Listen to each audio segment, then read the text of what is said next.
Hey everyone, it's Tangent, and I'm here to let you know that our build has been buffed! I am so excited to dive on in and show you guys some of the changes we've made to our build. Our damage is through the roof, our survivability is doing better. You may notice that we don't even have a basic attack on our bar right now.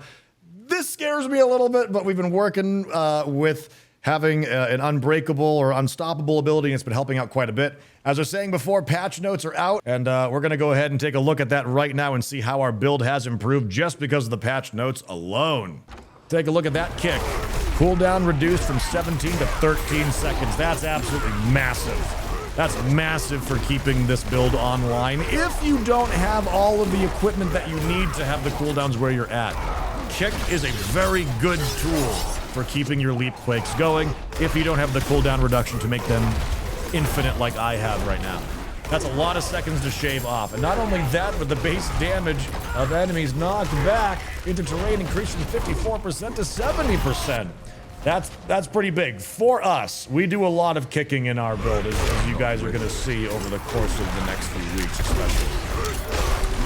Leap is the next big one that kind of got a bit of a buff here.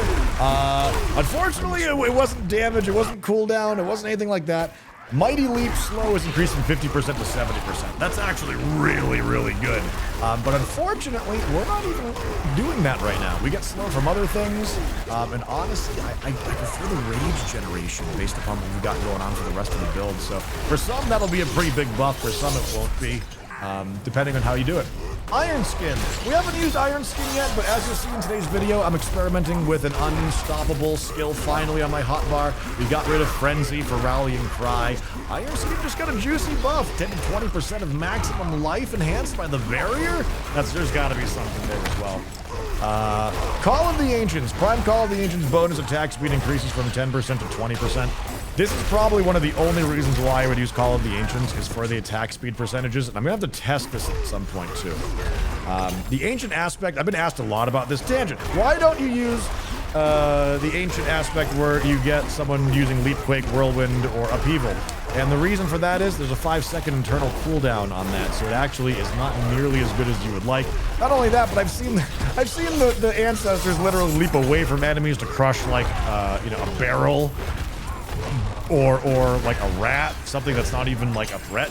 So it's again, we haven't been using Call of the Ancients, and why should we? Because Iron Maelstrom. Look at this, that chat. Oh my god. Iron Maelstrom is just so good. It's so good. I can't believe this buff. This gets me so excited. Cooldown reduced from 60 to 45 seconds. It's massive! Prime Iron Maelstrom bonus critical strike chance increased from 10 to 30%.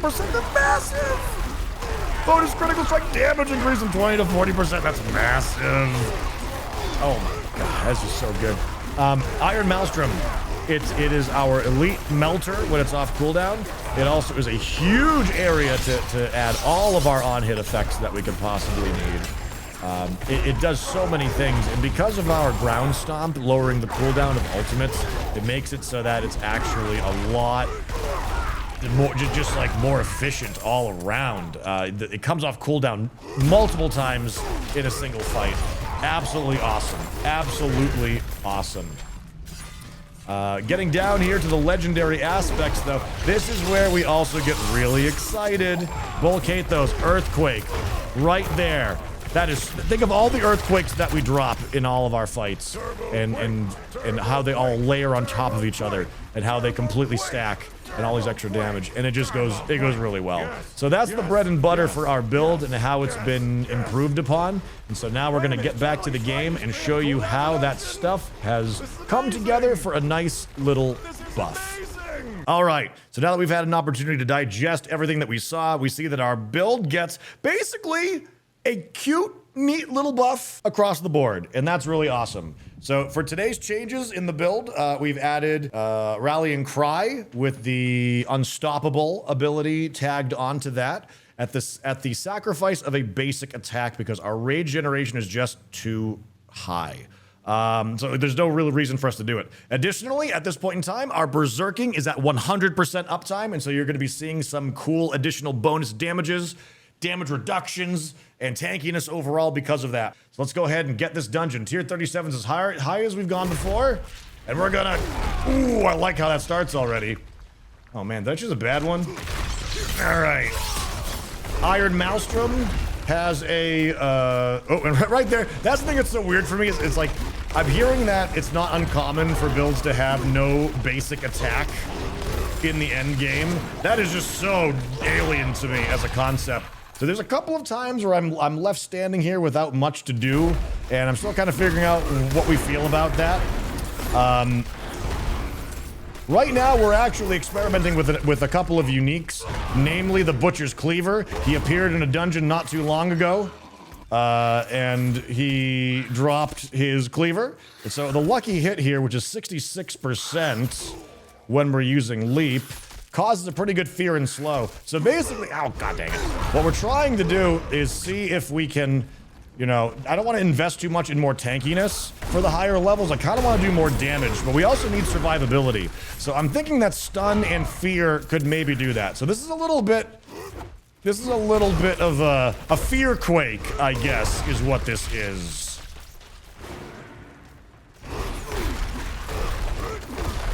There we go. Oh yeah. Look at those. You can just see the earthquakes. I don't even have maxed out earthquake aspects yet. I'm saving them for that next big juicy piece of gear that's gonna drop, or not someday. But so far, our focus now has transitioned into trying to abuse our infinite uptime of Berserk. It's a lot of fun. It provides so many substantial damage increases. We've actually even stepped away from walking Arsenal, which was a pretty big part of the build previously, especially since we were using the 100,000 steps. We've since moved on to a regular... Oh, hey, level 83! Isn't that great? Cool. All right. Well, the build's gonna get better in time. All right. Kick to refresh. Yeah, buddy. Oh, look at all the Avengers. Stomping, stomping, stomping, stomping. And again, every single one of these earthquakes that we're every time we leap, we're dropping an earthquake. We deal more damage when we're in them. We take less damage when we're in them as well. We're also inflicting bleed on everyone, not for the purposes of dealing damage, but to make it so that we get other effects too, such as bonus damage versus bleeding enemies, damage reduction versus bleeding enemies, while berserking. And because we have infinite uptime of berserking so long as we're jumping, we're gonna have that a lot. Hey, I'm sure that'll be fun. We'll check on that later.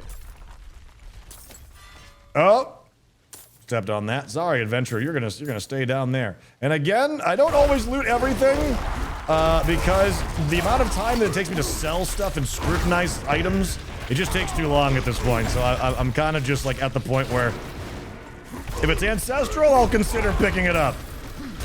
Otherwise, it entirely depends on how enthusiastic I am about the grind that we're on. And again, you know, it's like my goal with this build is to see how far we can actually go with it. I know for a fact that for people that are used to like Whirlwind and Hammer of the Ancients focused builds, like you guys know what's out there. There's tons of damage. For me, it's not so much about just like winning. I want to clear the highest nightmare dungeon that I possibly can, but I want to do it with my build, and I'm pretty proud of this build so far because I literally I'm a first-time Diablo player, and I've digested the game, and I've kind of figured out this combination of stuff to make it work, and I want to see how far I can go. And I've been told that it wouldn't even break Nightmare Tier 30 solo, and well, here we are in 37, so that feels pretty good. But damage-wise, obviously there are far more meta builds to do, and you know, for me, it's not so much just about rule of cool. It's not just about like wanting to do well, but I want to have fun while doing it too. And yeah, winning is fun, but my goodness, like just the gameplay loop. The grind was getting, you know, wearing me down, breaking my soul when I was using. You know, 3 Shouts Whirlwind, I think, was the one that I was leveling with. You know, when I get to do stuff like this, and just have, like, a very action-packed sort of run with these skills. It just feels so fun. So I really want to like, even at the expense of maybe not putting up meta damage numbers, I just want to see how far we can make this go. 91. Oh my god, these Avenger procs. Oh god. Oh. Kick. Jump. And because they're all bleeding because of our berserking passive, we're actually not taking as much damage as I thought we were going to in that one. That was really nice, as a matter of fact. Okay, I'm into that. I like it. Let's head on up this way, grab some potions, grab that tunic. Heading on over. The buffs are definitely felt. Kick hits like, it already hit like a truck before, but now it hits like a Sherman tank at times. Oh my god. We've got a couple of clips of Kick doing some really silly things. You know, kicking someone for like 300,000 damage. They fly into someone. They hit a piece of terrain. They take another 200,000 damage. And then they explode, dealing, you know, but tens and hundreds of thousands of damage to everything around them if you get the appropriate crit. So there's some pretty cool stuff to do here. I wouldn't be surprised if you could modularly change Leap Quake into any type of build that you really wanted to. You know, like I think that you could use Whirlwind just as easily to stack some pretty interesting effects in between Quakes. I think that you could use Death Blow and get Rage Generation as well as a pretty chunky hit instead of using Hammer of the Ancients. That was the other thing. We almost went Death Blow instead of Hammer of the Ancients, but we haven't really pulled the trigger on that yet. But yeah, jumping in. Again, this big experimentation is whether or not fear works well with this build. And so far, I gotta say, I don't hate the results. I don't hate them. Well, time will tell, though, in the upper levels if we are able to do it. Now over to here. What have we got? Vile ones. Passing through. Passing through.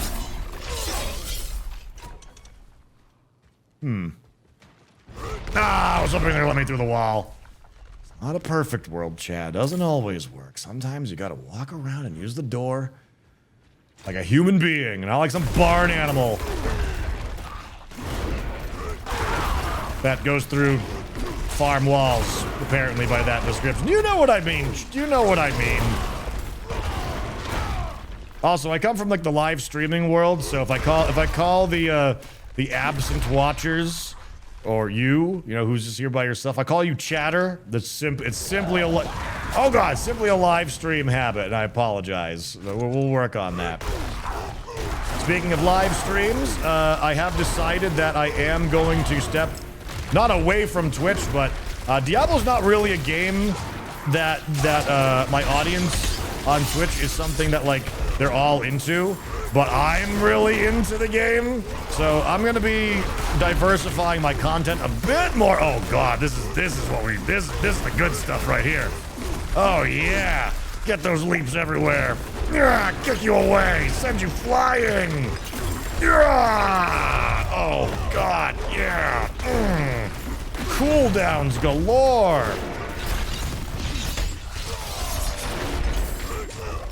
You guys are big.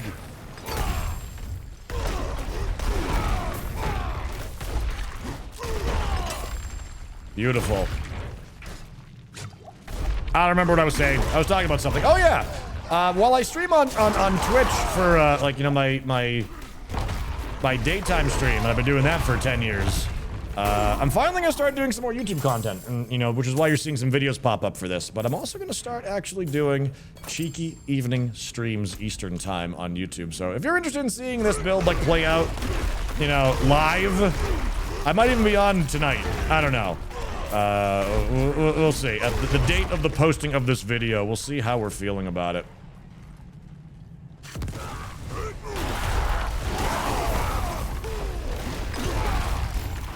Oh, yeah. The cooldown on Iron Maelstrom is just so fast. It's just so fast. Don't even know what's happening anymore. Next time I'll probably do one without Avenger because it's kind of like further, oh god, that kick. Further cluttering up a already pretty messy screen. We can just see the fear, the vulnerability.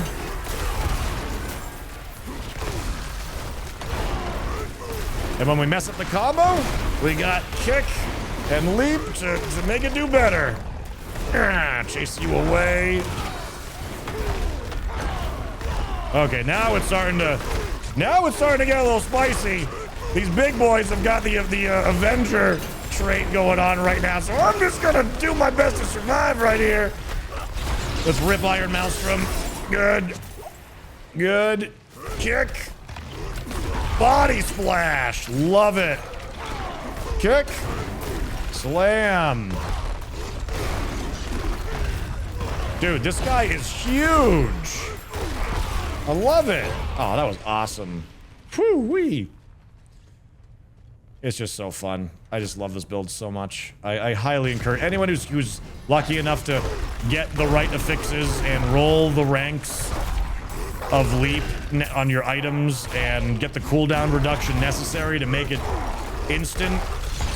Give it a try if you can. I can promise you'll have fun. I promise. And it's but the big issue with it is that, you know, getting it online is just the start of the battle. Like, one of the reasons why I almost gave up on the build prior to making videos for it is because, you know, it took so long to get gear that enabled me to make all of these jumps so instant. And it came at a cost. I had no damage. I had, like, you know, my Paragon board wasn't set up for anything like that. To be honest, though, I hadn't even really gotten into my Paragon board all that much. Like, I hadn't even hit level 15 on my first glyph, which I settled on the exploit glyph.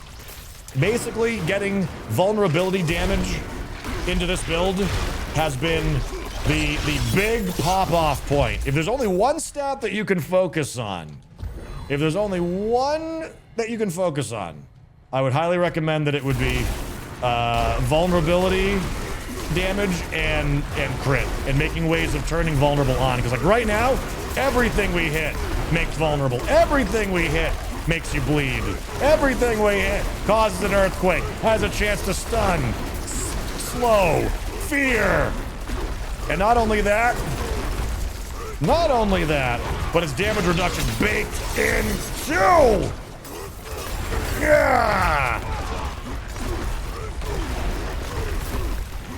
Kick him into the wall, bully him a little bit, grab those potions, and see, it's like, it's one of those things where, you know, I've seen in the comments a couple, like, not a couple, it's been like a few people have said that, you know, the build doesn't really do that much damage. They're talking about, like, you know, like 5,000 there, 189,000 there, but the build will do stuff like 1,000,000 paper cuts. If you look at how much damage you're actually doing, oh, I can't do that way. If you're looking at how much damage you're actually, like, doing from setting up oh, wait, got some frozen ones in here. 1 second, let's focus. Let's focus. Ooh. I'll try and burst you down. Yeah. All right. As I was saying before, if you can get the earthquakes on the ground, like, the amount of damage that they do over time is a lot, and they can all crit as well, too. I haven't been able to see if you can trigger the fear from the Butcher's Cleaver on it, but it seems pretty good. Pretty good. All right, so now where do we go? Up, right? Yeah. It's quiet. Too quiet. All right. So, basically moving forward, I'm Leap Quake for life. We got to figure out more spicy ways of making it work and trying some variations, as well as just pushing up on our most optimal, you know, stuff that we're coming across.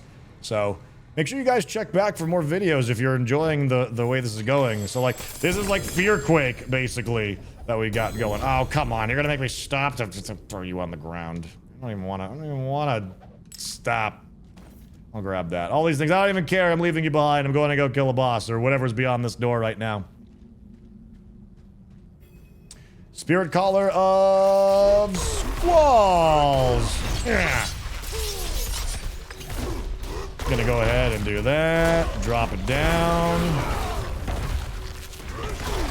Make sure that we're weaving kick and leap so that we get maximum cooldowns for that. A little bit of a bummer that he just got stunned right there. Kick. Refresh those cooldowns. Stack the quakes. Do bonus damage in the quakes. And again, don't have a basic skill, so there's a couple moments where I'm left there with nothing much to do. And there we go. All right. Well, there you have it. Tier 37. And that's currently the highest that we've gone. We'll be doing some more harder dungeon runs just to kind of like show you like the meat and potatoes of the struggle bus. But I've almost made it through a Nightmare 51 so far. But this so far is the furthest that we've cleared.